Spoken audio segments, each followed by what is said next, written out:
नमस्कार साथियों, आप सभी का एक बार फिर से हार्दिक स्वागत है हमारे YouTube channel school of Scitech में।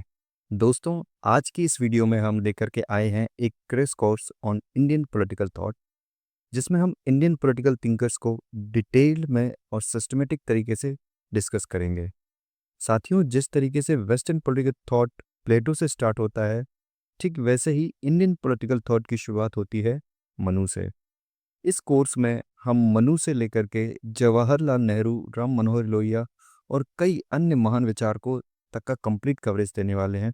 उनकी की आइडियाज़, उनका फिलोसफिकल बैकग्राउंड, उनके ऊपर आई इम्पोर्टेंट थ्योरीज एंड क्रिटिसिज्म को भी कवर करेंगे। साथियों, ये कोर्स खास तौर पर आपके यूजीसी नेट एग्ज़ाम्स, ड्यू जेन्यू के एंट्रेंस एग्ज़ाम, सभी राज्यों के सेट एग्ज़ाम्स और सभी राज्यों के असिस्टेंट प्रोफेसर एग्ज़ाम्स में काफ़ी हेल्पफुल रहेगा। तो साथियों, यदि आपने अभी तक हमारा चैनल सब्सक्राइब नहीं किया है तो फटाफट सब्सक्राइब कर लीजिए और बेल आइकन को दबाना ना भूलें, ताकि आपको हर लेक्चर का अपडेट तुरंत मिले।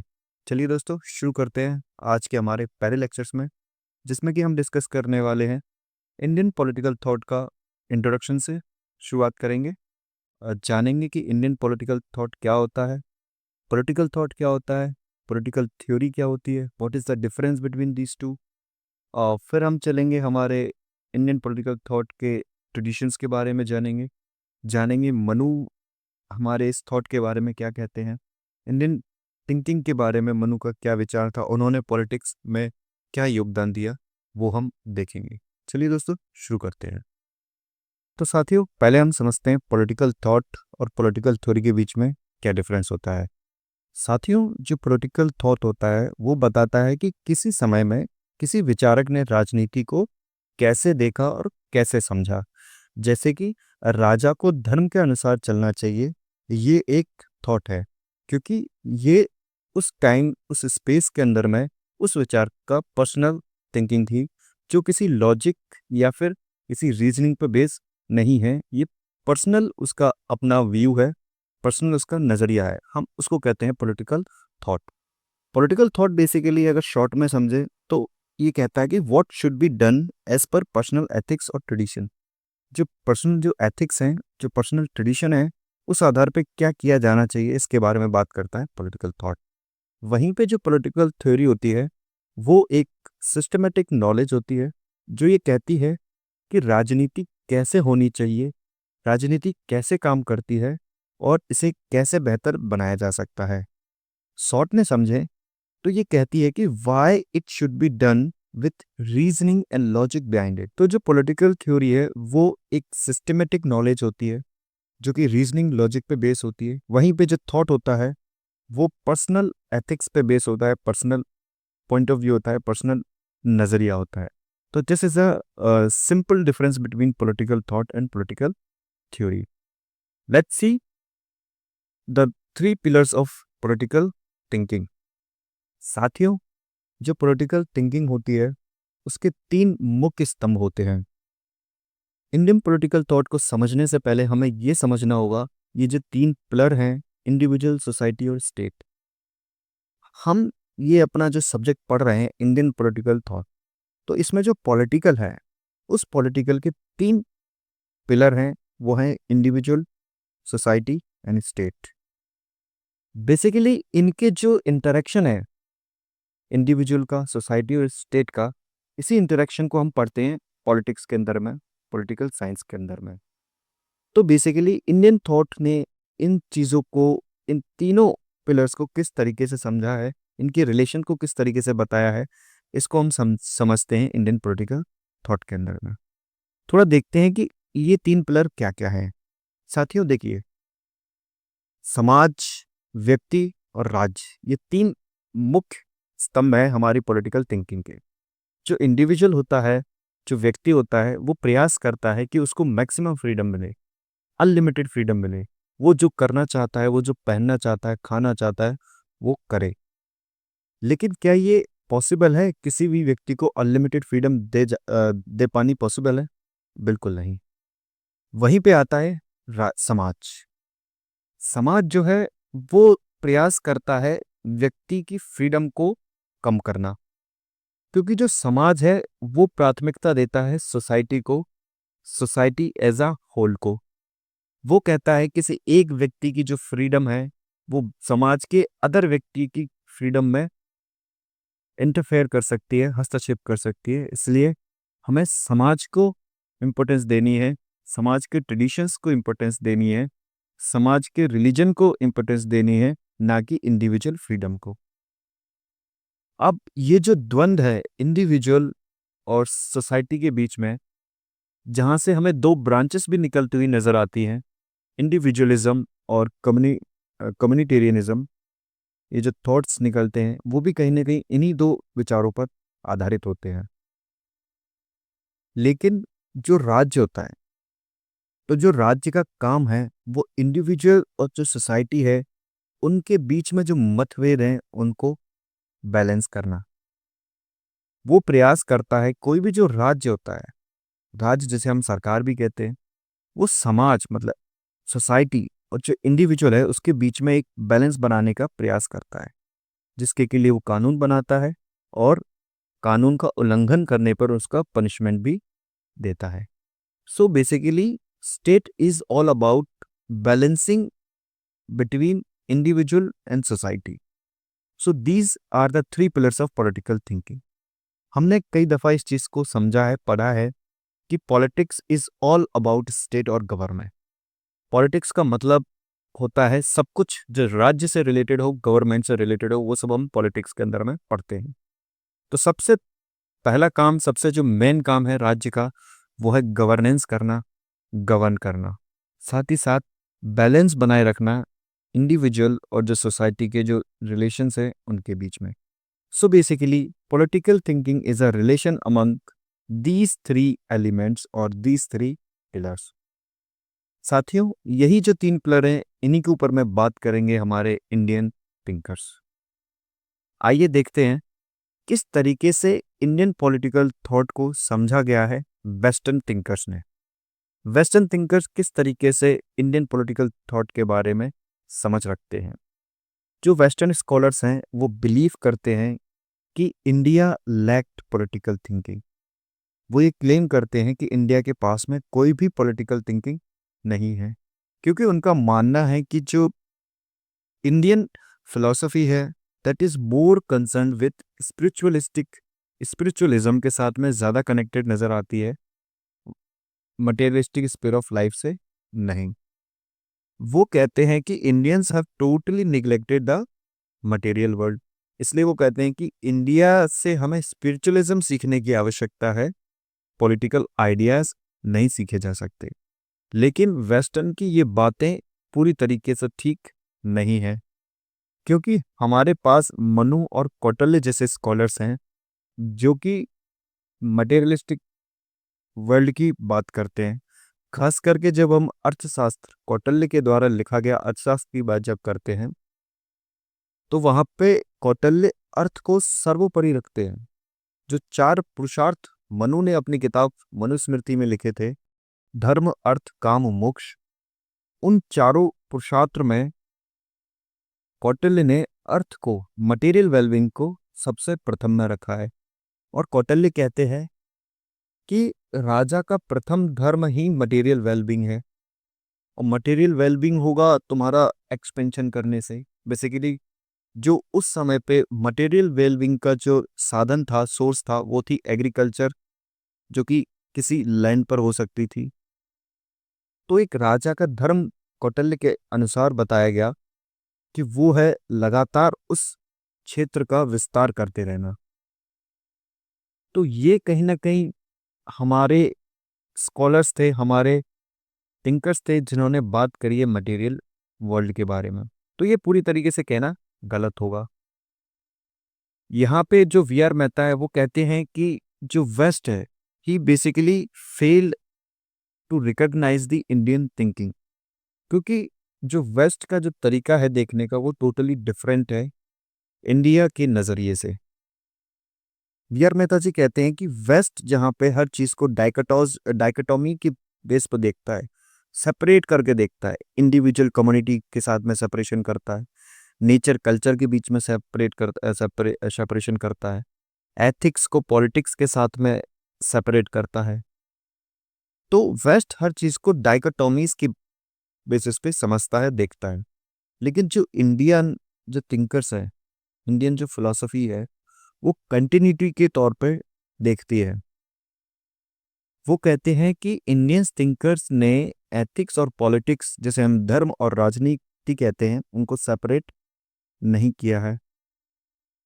इंडियन टेक्स्ट के अंदर में धर्म और दंड दोनों ही हमें देखने के लिए मिलते हैं। तो ये जो वेस्ट का, जो इंडियन का देखने का नजरिया है, वो पूरी तरीके से अलग है, जिसको कि वेस्ट कह देते हैं कि Indians are totally spiritualistic while the westerns are materialistic, and hence we should learn spiritualism rather than political ideas from Indian thinkers. Next देखते हैं कि what are the characteristic features of Indian thinking. जो Indian political thought है, उनके basic feature क्या है, basic characteristic क्या है, किस चीज पर आधारित है इंडियन पॉलिटिकल थॉट। तो जो बेसिक फीचर्स हैं, उनमें से पहला फीचर है कम्युनिटेरियन। इंडियन जो पॉलिटिकल थॉट है, इंडियन पॉलिटिकल जो थिंकर हैं, वो सभी जो है समाज और कम्युनिटी को कहीं ना कहीं प्राथमिकता देते हुए नजर आते हैं। साथ ही साथ दूसरा फीचर है स्पिरिचुअलिज्म का। हमारे सभी स्कॉलर्स ने राजनीति को स्पिरिचुअलिज्म के साथ में जोड़ दिया है। हमारा जो लक्ष्य है वो मोक्ष प्राप्ति की ओर बताते हैं सभी के सभी पॉलिटिकल थिंकर। इसके अलावा तीसरा जो स्पेशल फीचर है वो है कॉस्मोपॉलिटियन अप्रोच, जहां पे वो बात करते हैं, विश्व को एक फैमिली के तौर पर देखते हैं, वसुदेव कुटुंबकम। चौथा है नॉन क्रिटिकल नेचर ऑफ, जहां पे इंडियन पॉलिटिकल थिंकर्स ने अपने ट्रेडिशंस को without criticise they accept it. तो ये उनकी एक कैरेक्टरिस्टिक है। साथ ही साथ जो इंडियंस है, उन्होंने हिस्ट्री का एक साइक्लिक व्यू देखा है, साइक्लिक व्यू प्रेजेंट किया है, जहां पे वेस्ट जो है लीनियर व्यू ऑफ हिस्ट्री प्रस्तुत करता है, लीनियर डेवलपमेंट की बात करता है। वहीं पे जो इंडियन पॉलिटिकल थॉट है, वो साइक्लिक व्यू ऑफ हिस्ट्री की बात करता है। इंडियन पॉलिटिकल थॉट बहुत ही ज़्यादा पेसिमिस्टिक है, बहुत ही ज़्यादा निराशावादी है। इंडियन पॉलिटिकल थिंकर्स का मानना है कि ये संसार दुखों से भरा हुआ है, इसलिए हमें मोक्ष प्राप्ति की ओर आगे बढ़ना चाहिए। नेक्स्ट हम समझते हैं कि इंडियन पॉलिटिकल थॉट के अंदर में कितने ट्रेडिशन देखने के लिए मिलते हैं। इंडियन पॉलिटिकल थॉट में दो ट्रेडिशन मेनली पाए जाते हैं, that is Hindu and Buddhist. लेकिन जैसे कि वी आर मेहता जी ने बात कही कि इंडियन ट्रेडिशन के अंदर में हमें कंटिन्यूटी देखने के लिए मिलती है rather देन चेंज। तो जो बुद्धिज्म है, वो कहीं ना कहीं हिंदुइज्म से रिलेट करता है पूरी तरीके से। इनके जो कोर कंसेप्ट्स हैं, like soul, karma and rebirth, they are the same in these two traditions. दोनों ही हिंदू और बुद्धिस्ट, दोनों ही ट्रेडिशन में बहुत सारी समानताएं देखने के लिए मिलती हैं, अकॉर्डिंग टू भिखु पारेख। भिखु पारेख तो यहां तक कहते हैं कि Buddhism is the rebel child of Hinduism, या फिर इसको हम कह सकते हैं कि प्रोटेस्टेंटिज्म ऑफ द ईस्ट भी कहा जाता है, राइट। तो ये जो दो ट्रेडिशन है, हिंदू एंड बुद्धिस्ट, ये दो ट्रेडिशन तो हैं, but they shares continuity in their thoughts. आज हम इस लेक्चर सीरीज में हिंदू ट्रेडिशन के बारे में बात करने वाले हैं। हिंदू ट्रेडिशन के अंदर में दो टेक्स्ट सबसे ज्यादा इंपॉर्टेंट हैं, एक है धर्मशास्त्र और एक है दंडशास्त्र। धर्मशास्त्र जो टेक्स्ट है, उसमें सबसे इंपॉर्टेंट जो बुक आती है वो है मनुस्मृति, जो कि भगवान मनु ने लिखी है। हमारा दूसरा जो ट्रेडिशन है टेक्स्ट पे, वो है दंडशास्त्र, और इसमें जो सबसे इंपॉर्टेंट बुक आती है वो है अर्थशास्त्र, जो कि कौटिल्य ने लिखी थी। तो हमारे ज्यादातर जो भाग है हिंदू ट्रेडिशन का, वो धर्म और दंड को समाये हुए है। इंडियन पॉलिटिकल थॉट जो है धर्म और दंड दोनों की बात करता है। आइए देखते हैं आगे। ट्रेडिशन के according there are two core concept, that is dand and dharma, and both ideas are present in both the text, that is the dharma shastra and danda shastra. The only difference in these two is the degree rather than kind. धर्म शास्त्र में धर्म के ऊपर में ज्यादा बात करी गई है और दंड के बारे में कम बात करी गई है। वहीं पे जो दंड शास्त्र है वहां पे दंड के बारे में मैक्सिमम बात करी गई है और धर्म के बारे में कम बात करी गई है। आगे समझते हैं कि मनुस्मृति या फिर जो धर्मशास्त्र का टेक्स्ट है जिसको कि मनुस्मृति कहते हैं उसको किसने लिखा। हम सभी जानते हैं मनुस्मृति के जो लेखक हैं वो भगवान मनु है, लेकिन ये कौन है और जो मनुस्मृति में इनके सैलिएंट आइडियाज या फीचर्स क्या क्या हैं। मनु ब्रह्मा जी के मानस पुत्र माने जाते हैं। ब्रह्मा जो कि क्रिएटर ऑफ यूनिवर्स माने जाते हैं। मनु फर्स्ट किंग के तौर पर देखे गए हैं और इनको लॉ गिवर कहा गया है, क्योंकि जब दुनिया में अराजकता थी, एनार्की थी, तब मत्स्य न्याय का सिद्धांत लागू हुआ करता था। मत्स्य न्याय मतलब सर्वाइवल ऑफ द फिटेस्ट, जिसमें कि जो बिग फिश है वो स्मॉल फिश को खा जाती थी। यानी जो पावरफुल व्यक्ति हुआ करते थे वो जो लेस पावरफुल व्यक्ति है उनके ऊपर में अपना दबदबा बनाए रखते थे। हेंस जो पीपल थे वो काफ़ी ज़्यादा परेशान थे और उन्होंने रिक्वेस्ट किया ब्रह्मा जी से टू सॉल्व दिस प्रॉब्लम, और ब्रह्मा जी ने मनु को बनाया टू बेसिकली स्टेब्लिश धर्म, जिससे कि धर्म की को स्टेब्लिश किया जा सके। एंड व्हाट इज धर्म will be told by Manu, और धर्म क्या है वो मनु बताएंगे। हम समझते हैं कि धर्म क्या है। तो ऋग्वेदास के अकॉर्डिंग पृथ्वीम धर्मन धृतम, यानी धर्म is what holds the earth, जो धरती को साधे हुए है, बनाए रखे है, वही क्या है, धर्म है। क्योंकि अधर्म विल लीड्स टू अराजकता और प्रलय।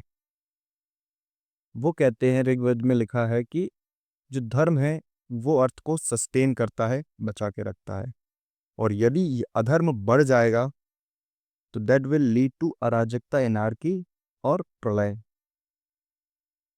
But what is the source of धर्म, धर्म का सोर्स क्या है। तो धर्म का जो सोर्स है वो है रीति, रीति जिसे बोलते हैं, राइट। और रीति क्या है, रीति वो कॉस्मिक और नेचुरल लॉज हैं जो कि ब्रह्मा जी ने दिए हैं, मतलब लॉ ऑफ यूनिवर्स। रीति हम उन कानूनों को कहते हैं जो कि यूनिवर्स को गवर्न करती हैं। रीत गवर्न्स यूनिवर्स एंड धर्म गवर्न्स ह्यूमन सोसाइटी। लेकिन इस कॉस्मिक लॉ का सोर्स क्या है, इन सभी नेचुरल लॉज और कॉस्मिक लॉज का जो सोर्सेस हैं वो है श्रुतिस। श्रुति मतलब वेदास। वेदास एक रिवील्ड नॉलेज है, और जो स्मृतिज हैं वो इन्हीं श्रुतिस के नॉलेज पर बेस्ड है, आधारित है। मनुस्मृति भी इन्हीं श्रुतिस के आधार का एक पार्ट का हिस्सा है, इसी वैदिक कल्चर का हिस्सा है। मनुस्मृति बेसिकली डील करती है धर्म के साथ में। आइए देखते हैं कि क्या मेन आइडिया है मनुस्मृति में। मनुस्मृति में कुछ खास आइडियाज मिलते हैं, जैसे कि कंसेप्ट ऑफ पुरुषार्थ, मतलब पुरुषार्थ का मतलब होता है 4 goals of life, that is हमारे जीवन के 4 मुख्य गोल हैं अकॉर्डिंग टू मनुस्मृति। पहला है धर्म, अर्थ, काम एंड फाइनली मोक्ष। और हिंदू वेज ऑफ लाइफ का काम है to balance between these 4 goals of life, between material and spiritual goals. तो ये जो 4 पुरुषार्थ है, अगर हमें उनको हमेशा ही पाने का प्रयास करना चाहिए। साथ ही साथ मनु स्मृति में कंसेप्ट ऑफ आश्रम भी देखने के लिए मिलते हैं, जिसको कि हम 4 स्टेजेस ऑफ लाइफ कहते हैं। और हर स्टेज का अपना एक स्पेसिफिक गोल होता है, जिसमें कि पहला आश्रम है ब्रह्मचर्य, दूसरा है गृहस्थ, तीसरा है वानप्रस्थ और चौथा है संन्यास। 0 से 25 साल के जो बालक होते हैं, बच्चे होते हैं, वो ब्रह्मचर्य की अवस्था में होते हैं, के आश्रम में होते हैं। उनका जो गोल है वो अपने ब्रह्मचर्य आश्रम के अनुसार होना चाहिए। उनका गृहस्थ जीवन में व्यक्ति के गोल कुछ अलग होते हैं, वानप्रस्थ में व्यक्ति के जो लक्ष्य हैं वो कुछ और होते हैं, और संन्यास जीवन में मोक्ष की प्राप्ति करना उनका गोल होता है। इसके अलावा मनुस्मृति में हमें कॉन्सेप्ट ऑफ संस्कार भी देखने के लिए मिलते हैं। संस्कार मतलब रिचुअल्स, जहाँ पे हमें 16 संस्कार देखने के लिए मिलते हैं, फ्रॉम गर्भधान टू अंत्येष्टि, है ना। बच्चे के गर्भधान से लेकर के इनका जो अंतिम संस्कार होता है, उसके बीच में हम 16 संस्कार की बात करते हैं, तो वो भी हमें मनुस्मृति में देखने के लिए मिलता है। लेकिन सबसे इम्पोर्टेंट हमारा है कि मनु ने पॉलिटिक्स के बारे में क्या बात कही है, राज्य के बारे में क्या बात कही है। तो जो मनुस्मृति में राज्य को लेकर के, स्टेट को लेकर के जो बात है, वो चैप्टर 7 में देखने के लिए मिलता है, जहां पे वह ओरिजिन ऑफ स्टेट के बारे में बात कर रहे हैं। मनु ने एक क्वासी कॉन्ट्रेक्चुअल थ्योरी दी है अबाउट ओरिजिन ऑफ स्टेट, राज्य कैसे बना। जिस तरीके से हॉब्स, लॉक एंड रूसो ने कॉन्ट्रेक्चुअल थ्योरी दी है, कॉन्ट्रैक्ट थ्योरी जिसको बोलते हैं, स्टेट ऑफ नेचर में जाते हैं और वो अराजकता होती है, प्रलय आती है, उस चीज के बारे में। उसी तरीके से कुछ मनु उन स्कॉलर से कई सालों पहले समझा रहे थे about the origin of state, कि राज्य की उत्पत्ति कैसे होती है, how the concept of state arised. तो इनकी जो थ्योरी है राज्य को लेकर के मनु की, वो क्वासी कॉन्ट्रेक्चुअल थ्योरी है। क्वासी कॉन्ट्रेक्चुअल इसलिए क्योंकि इसके अंदर में, इस स्टेट ऑफ नेचर में, जहाँ पे कि एनार्की है, अराजकता है, जहाँ पे सर्वाइवल ऑफ द फिटेस्ट, मत्स्य न्याय का कंसेप्ट, लॉ लागू हो रखा है, जहाँ पे जो मजबूत है, जो ताकतवर है, वो अपनी सत्ता कायम किए हुए है, और लोग काफी मुश्किलों का सामना करना पड़ रहा है लोगों को। तो इसमें काफी अत्याचार देखने के लिए मिल रहा है, अन्याय देखने के लिए मिल रहा है, और लोग इससे बाहर आना चाहते हैं, इस स्टेट ऑफ नेचर से, इस जंगल राज से बाहर आना चाहते हैं। वो ब्रह्मा जी से, भगवान से रिक्वेस्ट करते हैं इस स्थिति से उन्हें बाहर निकालने के लिए। तो भगवान और जो लोग हैं उनके बीच में क्या होता है, कॉन्ट्रैक्ट होता है। इसलिए उन्होंने इसको क्वासी कॉन्ट्रेक्चुअल थ्योरी कहा है, क्योंकि इसमें राजा और लोगों के बीच में डायरेक्ट कांटेक्ट नहीं हुआ है, बल्कि लोग और भगवान के बीच में हुआ है, इसलिए हाफ क्वासी कॉन्ट्रेक्चुअल है ये। और भगवान जो है स्टेट का निर्माण करते हैं, एनार्की को खत्म करते हैं, और राजा को की उत्पत्ति करते हैं, राजा को बना के देते हैं, जो कि धर्म बनाए रखेगा, जो कि कानून व्यवस्था बनाए रखेगा। यहाँ पे मनुस्मृति के अंदर में क्वालिटीज ऑफ किंग की बात करी गई है।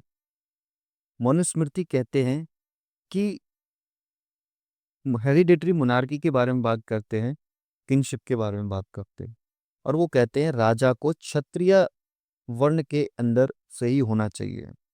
मनुस्मृति 4 वर्ण के बारे में बात करती है, ब्राह्मण, क्षत्रिय, वैश्य, शूद्र। जहाँ पे मनु कहते हैं कि एक राजा को हमेशा ही क्षत्रिय वर्ण से होना चाहिए, और वो हेरिडेटरी मोनार्की की बात करते हो। तो this is a very important questions can be made from here, कि मनुस्मृति में किस तरीके की मोनार्की को सपोर्ट किया गया है। तो that is hereditary monarchy. Next हम समझते हैं कि what is the most important role of the state. राज्य का मोस्ट इंपॉर्टेंट रोल क्या है? सबसे इंपॉर्टेंट काम है to ensure that all varnas follow their varna dharma, अपना जो वर्ण का धर्म है उसको फॉलो करें।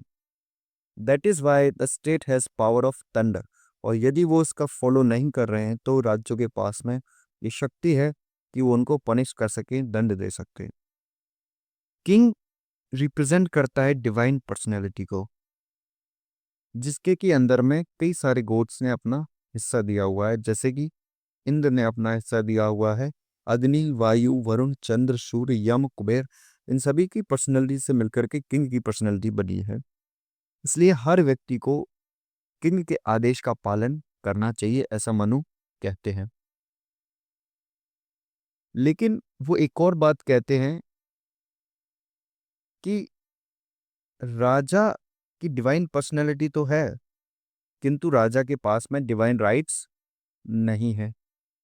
वो कहते हैं कि राजा इज नॉट अबाउ द धर्म, राजा धर्म से ऊपर नहीं है। वो कहते हैं कि king has to follow his rajdharma, अपने राजधर्म को फॉलो करना ही पड़ेगा राजा को, वो धर्म से ऊपर नहीं है। मनु के अनुसार यदि कोई राजा धर्म फॉलो नहीं करता है तो वो नरक में जाएगा, हेल में जाएगा।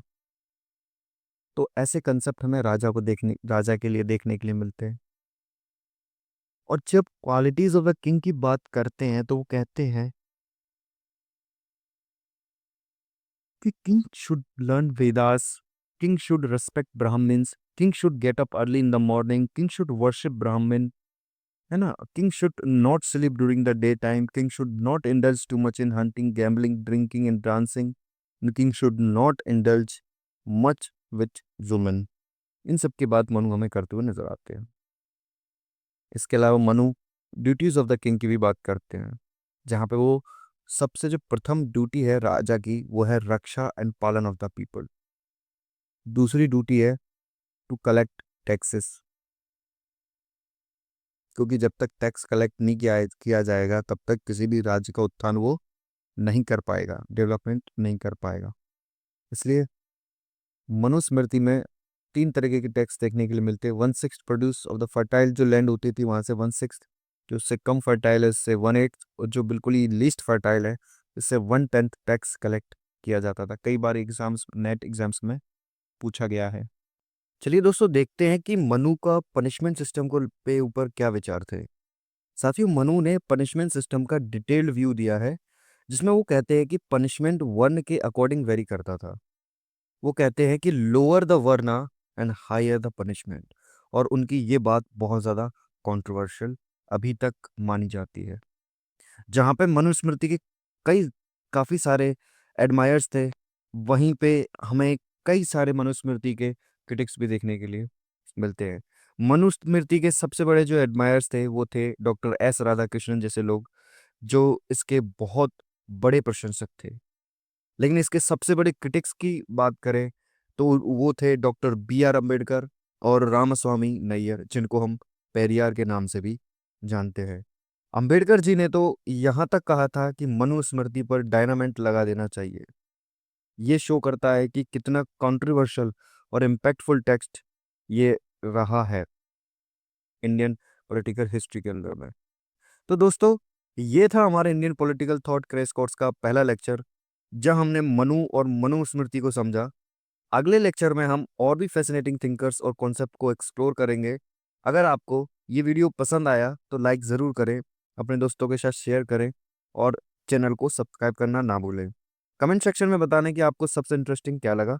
मिलते हैं अगले वीडियो में, तब तक के लिए जय हिंद, जय भारत।